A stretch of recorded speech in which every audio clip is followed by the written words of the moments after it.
Hi, this is Mike DeSalvo at A+ Tutoring, and I'm just gonna share my screen with you here to help you understand a little bit more about the secrets that have really helped my students score into the top 1% on the ACT.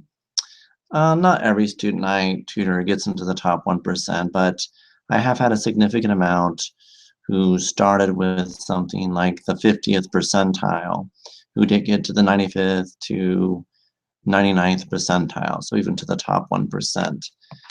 So things are working well together. That is possible for a good amount of students, but usually some sort of diagnostic test is good to see how possible that is. Anyway, I'm going to start off here with the steps that I use for my students after that little test. The test itself takes about 15 minutes. And then we jump right into the steps that I teach. So first there's the underlining. So this would be in the math part. When I say underline, what I really mean is that we set up the problems. So we stack equations. So maybe something like a plus b equals 7, a minus b equals 8, and show where we're going. Like maybe we're looking for 2a. So I would say something like 2a equals question mark at the bottom. Or maybe if I have a right angle, I show all the right angle symbols. Show which sides are the same versus different. If I'm extending my lines, I do it because we're talking about angles, or write down a squared plus b squared equals c squared if we're talking about sides, and I know I have a right angle. So I'm really just writing as much as I can to get us started, give us an idea where we're going to be going. When I say relate here, I also call this the R1 step. And this is when we look at relationships, especially coefficients, denominators, and exponents. So we're putting ones where they naturally belong, like 1c plus 2c equals 3c, or 3c over 5 times 5c would be naturally 5c over 1.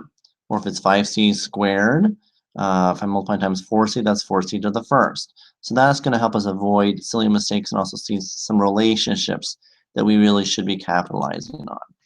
The third step is to simplify our factors. Of course, simplify means put like things together. Factor means we're going to take out what's in common. Operations, this is reminding us of, PEMDAS, where we put parentheses where they naturally occur. But we also sometimes will be adding, subtracting, dividing, or multiplying one equation by the other. So we're looking out for that. That's one of the more experimental steps. And then the fifth step is going to be substitution. So we can plug in the easy number to work with, plug in where the choice is, or plug in something actually in the problem. That's essentially what we do with math. There are some, we might call emergency steps or alternative steps we use for more complex problems, but that's essentially it. We really talk about the relate portion of that whenever we get stuck in the 5 steps I would use there. Next, we're going to talk about the reading here. The reading we use 6 steps for. The first one is underlining again. So we're going to underline every context idea we have in our question. So that's going to allow us to classify into one of 4 categories. So these are similar to what Dr. Gary Gruber has in his test prep book. So we have main idea. So that would allow us to look at the first 2 sentences, last 2 sentences, trust the end more than the beginning. We underline all the context ideas we have in that situation. So we're going to synthesize those clues and write it out. So we're going to match that with a choice. Secondly, we have detecting detail questions. And with detecting details, we're going to get more direct information, more like a word search, like where did little monkey leave his green banana when the zookeeper caught him playing with it? So we need what? Little monkey, green banana, zookeeper, play with this location, you're done. So those are the easiest types of questions. And then we have inferential reasoning. which is more about ideas. So we're going to have idea-oriented questions. But this isn't just in the reading, it's also in the science and to a degree in the English. So we're looking for words like could, should, would, may, might, probably, possibly, imply, infer. And once we find those words, we can classify it. We're going to look for that same idea in the passage, read one sentence before, one sentence after, writing down our prediction once we've gathered those clues and matching those with the choices. And finally, tone of persona is not that common on the ACT, but we do look at the first two and last two sentences, just like main idea of the whole passage. You especially look at verbs, adjectives, adverbs, and nouns, and ask yourself what kind of person would talk like this, or even have the sort of occupation that would have this sort of perspective. So you summarize those clues once you find those. So our fourth step then is to go to the right part of the passage. So we underline the clues we see there and write down our prediction. And then we correlate that with our choices, saying which choice fundamentally matches up with what we're looking for there. Finally, we get to our science. And with the science section, what we're going to do is really combine the math and the reading. We'll have the same 6 steps we had in our English. We're going to underline our context ideas, classify, except here we just have 2 classifications. We'll have those direct or detecting detail questions. But we'll also have inferential reasoning. So with inferential reasoning, those are going to be more idea-oriented, like what would probably happen next. So the most of your questions in science then are going to be inferential reasoning.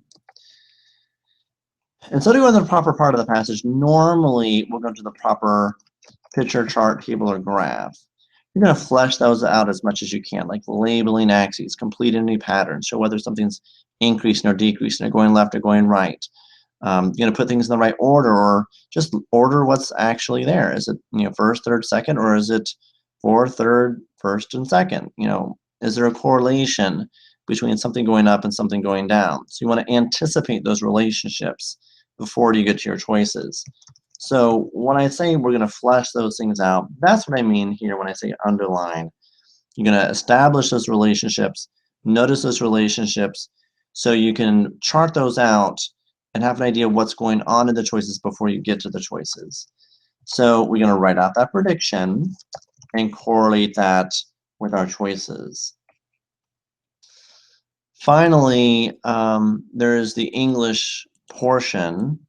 So when I talk about the English, what I really mean is the grammar that we're going to be experiencing. So with the English, you really do want to get into sentence structure first, like, where is your verb? So we're going to talk about a verb test once we use Dr. Diana Hacker's Bedford Handbook. So that will help us, if we simplify it, to find our subject as well. Along the way, you look for conjunctions because they'll change the nature of what's going on, and then get into direct objects if you need to. So you get the basic sentence structure, and sometimes the question will be long enough where you really want to still be underlining the context ideas you see in the question. That will then allow you to classify your type of mistake. We'll have what? Grammatical marks, modifiers,